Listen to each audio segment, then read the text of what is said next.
Okay, good afternoon everyone. Same as usual, if you'd like to ask a question, please use the raise hand function.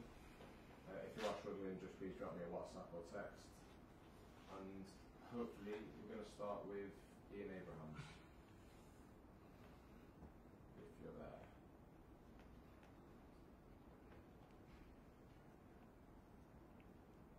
Lucy there?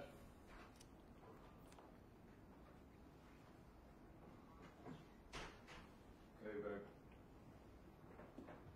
Alright, just took a bit of time to rejoin. Okay. How are you, Reece? You alright? Yeah, good, thank you. You've had a tough run of fixtures, but it looks like Malmo at home and Norwich at home might be a way for Chelsea to kind of get their mojo back. Is that fair? Yeah, I think the last few games have obviously been tough. But yeah, tomorrow's another Champions League game, and you know, Champions League is a tough competition in football. Anything can happen. So we still need to prepare right. It's not going to be an easy game. They're a good side. But yeah, it's a home game, and hopefully we can get the win tomorrow and start building momentum. Cheers, mate. We'll go to Matt Barlow next.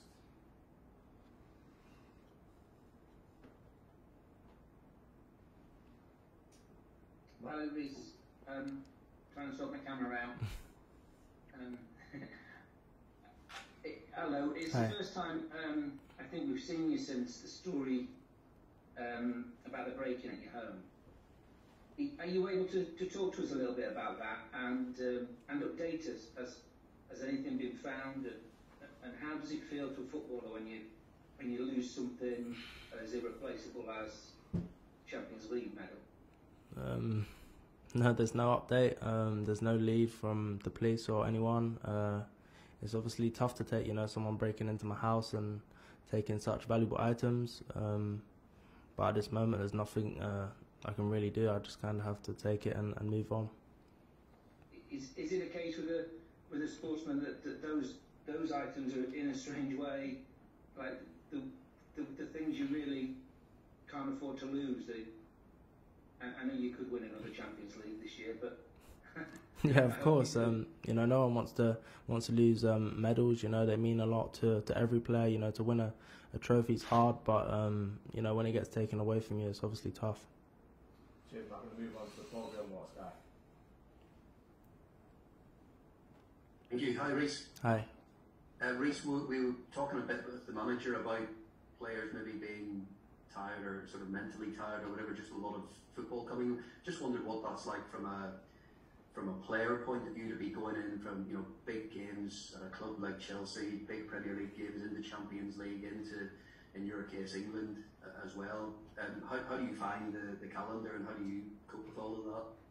Yeah, I think the schedule's obviously very busy. The last few years it's kind of picked up. We play every few days. So I think we're all kind of used to it now. The start of the season's always more busy, because we have international break kind of at the end of every month. But yeah, after sort of Christmas it starts to slow down a bit. Okay, we'll move on to James Robson. Hi, Reece. Hi.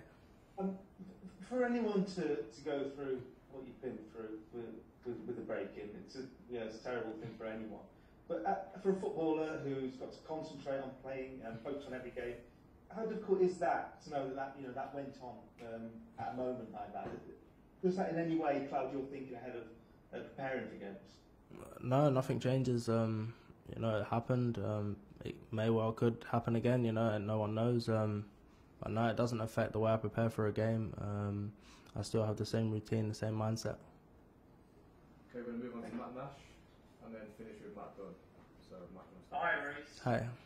Oh, yeah. The manager was saying the team's lacking a little bit of something at the moment. Do you kind of feel that you've not really got going fully as a team yet this season? There must be so much more to come. And is there a reason why, do you think, that it's not completely hit top gear yet?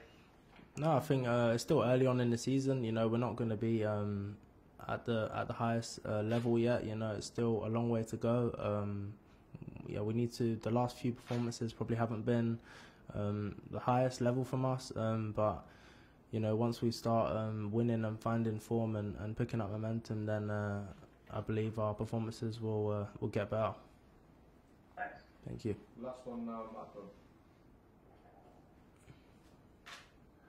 Hi, Reece. Hi.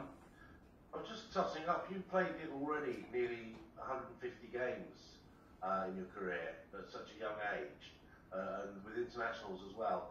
When something like the break-in happens and you've got stuff at home you've got to deal with on top of the relentless calendar, does it feel like it gets away from you? At a time when they're talking about a World Cup every 2 years, does it seem players are being asked to do too much at the moment?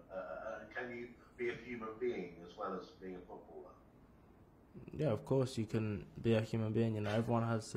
We all have time away from football. You know, to get our head down. But yeah, at the same time, it's a very busy schedule. You know, we dedicate most of our lives to football. Everyone wants to be the best and to have the best career. Cheers, everyone. We'll leave it there. Thank you.